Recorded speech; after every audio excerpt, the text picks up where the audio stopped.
Halos walang patid ang ulan sa malaking bahagi ng Luzon. Apektado tuloy ang kabuhayan ng maraming residente. Nakaranas din ng mayat-mayang ulan ang Metro Manila. Sa Marikina, itinaas na ang Alert Level 1 dahil umabot na sa 15 meters ang level ng ilog. Ibig sabihin po niyan, kailangan ng maging alerto ng mga residente sakaling tumaas at umapaw na ang tubig sa Marikina River. May report si Julius Segovia.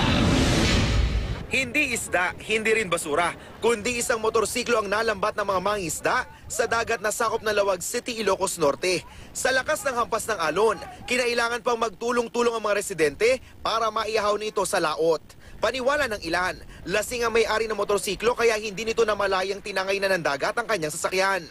Pinag-aaralan na ng lokal na pamahalaan at ilang residente ng Calasiao, Pangasinan kung paano mareremedyoan ng ekta-ektaryang palayan na nalubog sa baha. Nadadamage talaga na barangay is we have already a total for the whole entire Calasiao, entire municipality, we have a total of about 200 affected area. May ilang napilitan na raw na anihin ang kanilang mga tanim kahit hindi pa panahon para lang hindi ito mabulok at masayang. Sakay ng bangka, pilit inaani ng mga magsasaka ang anumang kanilang maisasalba. Ang kanilang inani, pinatutuyo para mapakinabangan pa. Ipilitin ng gagapasin, masisira na. Paglulubog na, tutubo yan eh. Baharing sa Dagupan City dahil sa magdamag na pag-ulan na pinalala pa raw ng hindi maayos na drainage system. Bilang pag-iingat, naglagay na ng warning signs ang city government sa mga open manhole.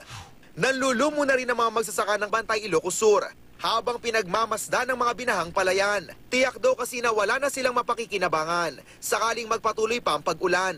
Nahihirapan na rin ang mga mangingisda sa Kawayan, Ilocos Sur. Hindi na nga raw sila makapalaot. Napupuyat pa sila sa pagbabantay na baka abutin ng kanilang mga bahay at bangka na nasa tabi lang ng karagatan.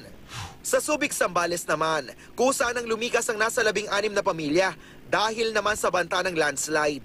Ito ang Sitio Kabangaan dito sa Barangay Kawag sa Subic, Zambales. Kita pa dito sa aking likuran yung uka na dulot ng pagguho ng lupa noong isang taon, bunsod ng pananalasa ng Bagyong Odette na pinalakas pa ng habagat kung saan 12 individual ang agad na nasawi. Kaya naman ang mga residente, voluntaryo at kusa ng lumikas sa pangambang baka maulit daw sa kanila ang malagim na trahedya.